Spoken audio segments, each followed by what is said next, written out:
Thanks for having me. I'll share a joke because we have a lot of new members and people just joined us for the first time.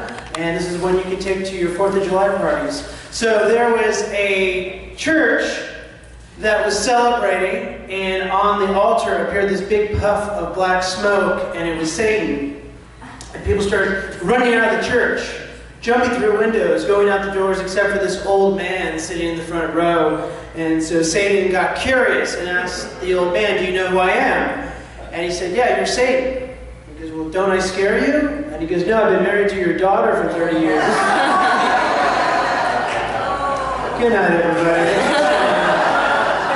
That was sinking maybe in a couple seconds. We always forget humor is very important. We get caught up in intellectualizing what we're doing here and what's going on, and trying to intellectualize our lives and philosophies and knowledge and all kinds of nonsense. And they're all virtual opinions until we dive deep into ourselves and begin to ask a simple question that opens up to something profound. There are two of them. One, some of you are familiar with, who am I?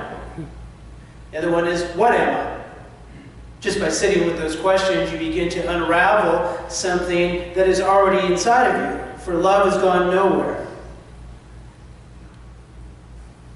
Love is here.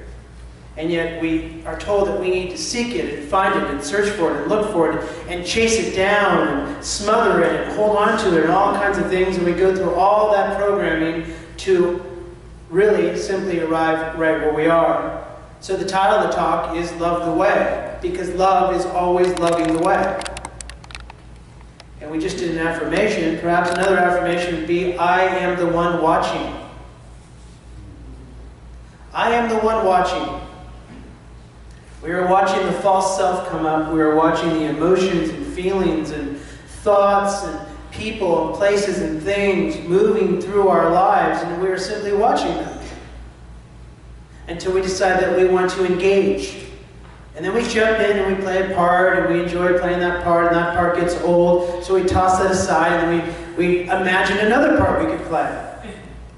And yet on a deeper aspect, as we move deeper and deeper in that beingness that we are, that peace, which is natural, we begin to relish a quiet mind. Most of us might not have quiet minds now. Anybody have a quiet mind? Sounds like a band. And now Quiet Mind is going to play a couple songs for you. My Life is Loud is number 1. So we are conditioned by conditioning and programming to look out. And it's exhausting. Most people spend probably 90% of their life looking out. And you can feel how exhausting that is. And what we learn to realize is that when we talk about that I am, which each of us is, we bring our whole attention inside. And as we bring all of our attention inside, we really begin to watch. And as we watch, we really begin to see. And as we see, we begin to understand. And as we understand, it is difficult to try to speak that, because we are not conditioned to dwell and relish the unknown, the mystery. Because from the darkness comes the light. But we're not taught that. We're taught that there's all this light. But as you dive deeper and deeper into the abyss of who you actually are, you will begin to discover that in this vast unknown, once the unknown is made known, there is light. So it's this beautiful, beautiful way of letting go of everything that you think you know about who you are. Some of you will go for it, and some of you may not. But at some point, you will experience what I'm speaking about, whether you're 1 minute away from your death, and all the limitations go away, and you go, oh my Lord, this is what it feels like. Or you begin to go for it right now. You begin to open up to something and start to understand, what is it that I have forgotten? What am I forgetting? Right? right? You go in your day and you go, gosh, what did I forget? I was going to do something. Can you imagine living a life where you're just forgetting all the time who you actually are? And so, because we have forgotten, we think that the thoughts that we're thinking are who we are. So, most people right now might be in their head going, tomorrow. All this fear coming in. What happened yesterday? I can't believe they said that to me yesterday. Right, that fear, that's what it sounds like? Yeah. We all understand it. We're doing it. We're suffocating that life, not allowing the breath to continue to breathe. Because as we begin to realize who we actually are in that actualized self, we no longer hold on or engage yesterday or tomorrow or what somebody said or what someone did say or why they didn't show up, or if they did show up, why we wish we didn't show up. And then we don't turn that around if all of those things are failing us and begin to barrage ourselves with false claims. I'm not worthy is a false claim. I'm not good enough. I can't handle this. I'm lacking. Things aren't going my way. They never go my way. I'm useless. I'm not good enough. I should jump off a building. I don't want to be in this life anymore. What's going on? Why am I in this job? A job I don't like. Why do I do things I don't like? Why am I around people that don't like me? Why don't I like myself? Why don't I do this? Why is this not happening? Then the shoulds start. Then you start shooting on everything. I should be doing this. Why are we doing that? I should go to my parents, or I should go to my partner's house, or I should go here, or I should be doing this. Why can't I just be here now? Why can't I just relax right where I am? Why am I always agitated? Right? And then you share that with a friend, and that friend doesn't want to hear you, because they're doing the same thing. So they just offer you something so ridiculous that it even gets you more frustrated. You need to love yourself. And you're like, oh. Then you go back into your tirade, because that's really not what you want to do. Because really what you want is to be seen and heard and understood. But until we see and hear and understand ourselves, it's difficult, quite frankly, to demand that from other people. And yet we demand it on a daily basis. We demand to be heard. We demand to be seen. Why doesn't my partner see me? Why doesn't my partner understand me? Why doesn't my partner do this? Why don't my kids understand me? Why doesn't, whatever it is.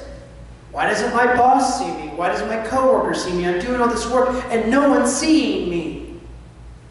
What do they need to see? What is it in you that needs to be seen, that's not being seen? What is it in you that you're neglecting that is wanting to be seen that's always here? It hasn't gone anywhere. Because somewhere on this path, in this life, in this journey, someone said something, and maybe you were a child and you saw the giant adult in front of you, and the giant adult said to you that you can't handle this. You can't handle life. So you took that on, and so you spent your whole life not handling life. And then one day you got quiet. And you saw what was happening. You began to become very watchful, like a lion. Lions and the lioness, they watch. But they watch from that I am presence. Because what we know is that we don't know. The moment someone says they know, they don't know. So you can turn off Facebook now. Right? Turn off your Instagrams, turn off social media, because every time you turn on it, someone knows something, and the next day they give you the complete opposite of what they just told you they knew. And so it's a constant like, and what is the energetic? I want to be seen, I want to be heard. I want to be seen, I want to be seen, I want to be seen. Everybody wants to be seen. Everybody wants to be a master, or they want to be a great teacher, or they want to be a great athlete, or they want to be great, and they neglect that they're already great. Can you imagine that? You're already extraordinary, and you spent your whole life trying to be extraordinary? Isn't that weird? Sit with that. You want to be extraordinary, so you try to be extraordinary. But you don't realize that by being yourself is already extraordinary. You want to be great, but you're already great. At what? At loving. What more is there? But then the mind gets in there and goes, yeah, but how am I going to make money? How am I going to do this? But it's not about making anything. It's not about making a life. It's about creating life. Love is about creating. Look at a rose. A rose is creating itself in front of you, and it's completely still and doesn't need your opinion about it. And yet we walk on this planet with this great consciousness, and we waste it. We waste it because we're so concerned that nobody sees us, that nobody hears us. And then on a lower spectrum, what we do, if we want to be seen or heard, and this is just, I don't know if any of you do this, but there are some people that when they want to be seen and they're not getting what they want, or they're not being seen, they kind of do this thing called gossip. And they talk about people behind their back because it gives them a little excitement, because now they're seen.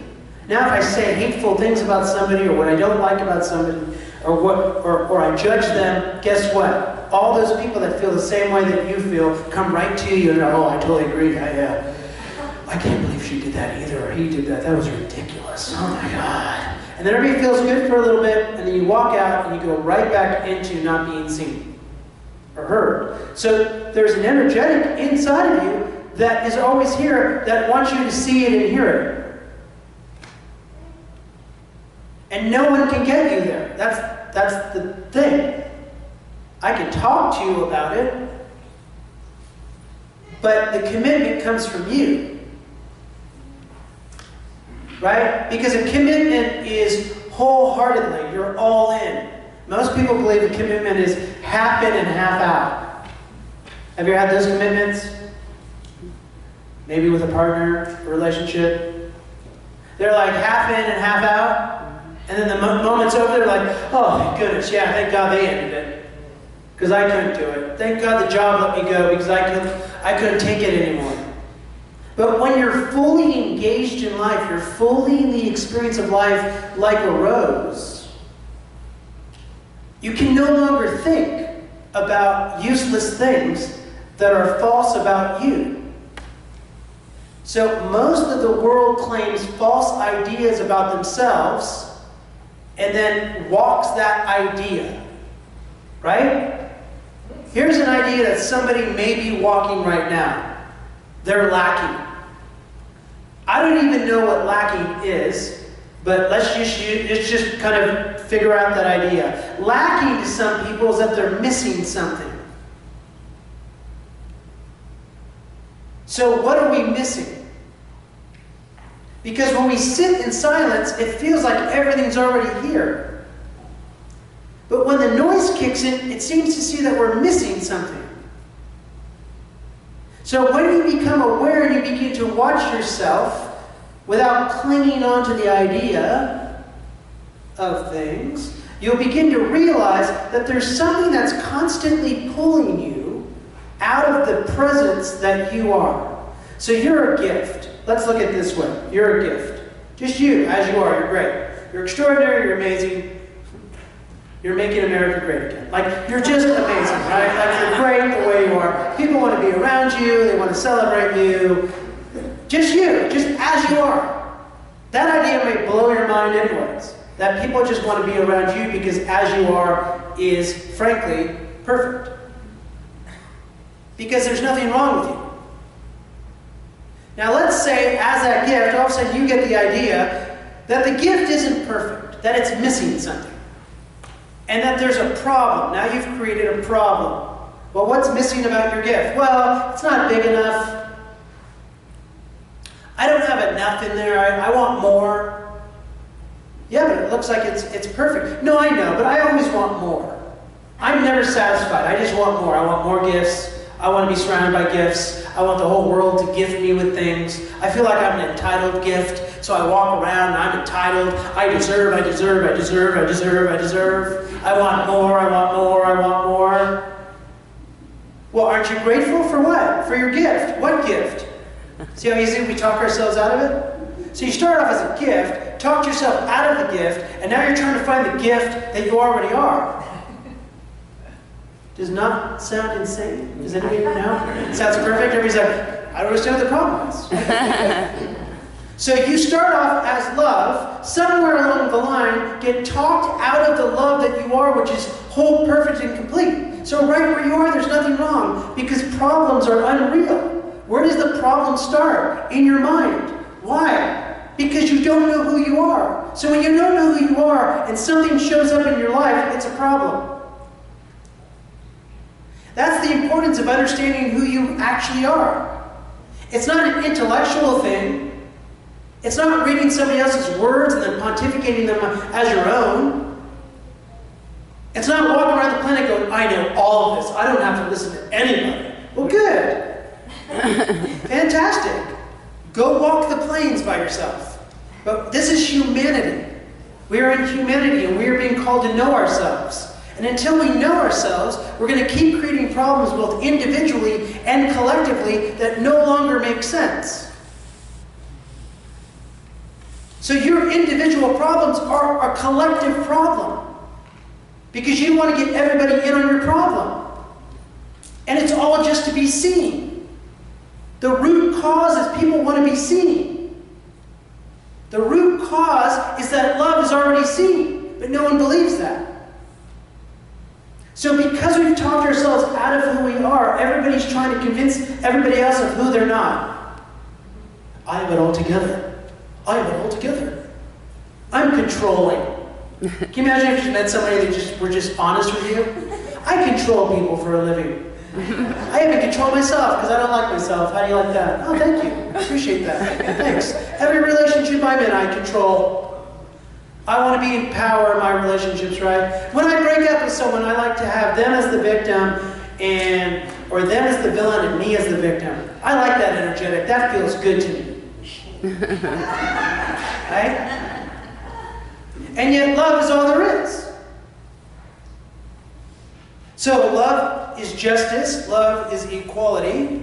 Love is patient, kind, compassionate. Look at all these. These are strengths. Some people are trying to convince you that these are weaknesses. When I post about stories on Facebook, I get messages from people, from men and women, that are like, what you're talking about is weakness. That's how insane our world is right now. Compassion is strength. Can you imagine sitting in a prison like I have with a group of men that want to be heard and seen? And listen? Just listen to them? Because that's what they have. Nobody wants to listen to them? So to sit there and be unmoved by what they're saying and let love do its work through listening. To sit with youth when you're empowering a youth and you're teaching them about mindfulness, and you're teaching them about having mind, body, and spirit, where they're connected to it all, where physically they can handle themselves, mentally, with their heart, all of that. And you have to sit there and be patient enough to hear the right thing and go, oh, this will help. I'm just going to tune it this way. And they go, oh, God, thank you. They go. That's strength. Sitting in silence is strength. Sitting in noise is weakness. Let's clarify that. Love the way. Love is strong. Compassion is strong. Faith is strong. Listening is strong without getting in the way. Wholehearted listening. You sit in your gift and you listen to your partner. Or you listen to your friend. You just listen. Like, you don't look to jump in there and defend something and create an idea of defense. So we are entering a paradigm which is normal for us, which is love. And most people are going to tell you that love doesn't speak up and let God handle it. God is in you. You want to know how God feels? Listen to what you tell people. I'll let God handle it. Really? When are you going to handle it? Right? I'm going to let this group say this about this group and demean and bully and humiliate and condemn and put down women on our planet, and I'm just going to let it go. because God will handle it. Really. The divine is in you. God's waiting for you to get your butt off your chairs and do something. Right? That's the power of this center. That's the power of our center. That's the power of love. Love is so powerful that it doesn't even care who it's standing in front of. It will speak itself from itself. Because it knows that who it's speaking to is hearing that. And trust me, my work isn't with everyday 9-to-5ers. That happens. I work with people that nobody wants to work with, that nobody wants to deal with, that nobody wants to be around. Right? I even work with the Maori in New Zealand, the warriors. They're warriors. They're men. To teach them about the heart. So we have people that are on the front lines walking love. Are you on those front lines walking love? Or are you on the front lines with the collective culture walking in fear? Because each and every one of you is a gift. Each and every one of you is extraordinary. Each and one of you is great. And all we need now is for you to walk from it, in it, move it now. Because humanity needs us. And what they don't need is gossip and judgment and I'm going to jump off and this is crazy, I have no power, I'm powerless. No, you're not. Wake up. Wake up. There's nothing powerless about you. My daughter in school learns, speak your words.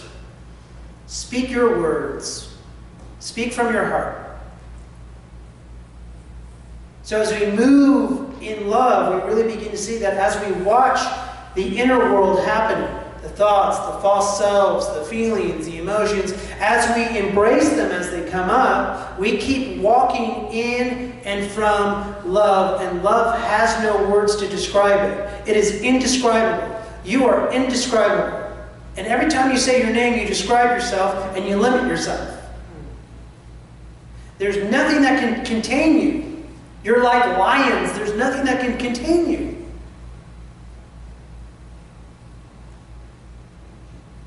Sound good? I have a family leaving. Are we good? You want another joke before I go? Yes. He's like a mini whirlwind. He came in like a hobbit and started speaking all this stuff. It's good. It gets it swirling around, right? Because it's good that we talk about it, but it's also good that we have action. There's nothing wrong with talking, but then it takes action. I'm going to give you one last example of words in action. I work at a place, and in it we got this message, and it said, "You're all doing awesome. You're incredible." And you're just like, uh-huh. Right? You get it? But if I was to come up to you, and you're my partner, let's say, and I bring you roses, do you now know how I feel about you? Do you now know, God, this, right? Not only does he tell me that he loves me, but then it shows up in his actions. So his words and actions are one. Are your words and actions one? Or do your words say this, and your actions go this way, and then you're just this person? So we are aligning our words and actions together to make a difference on this planet.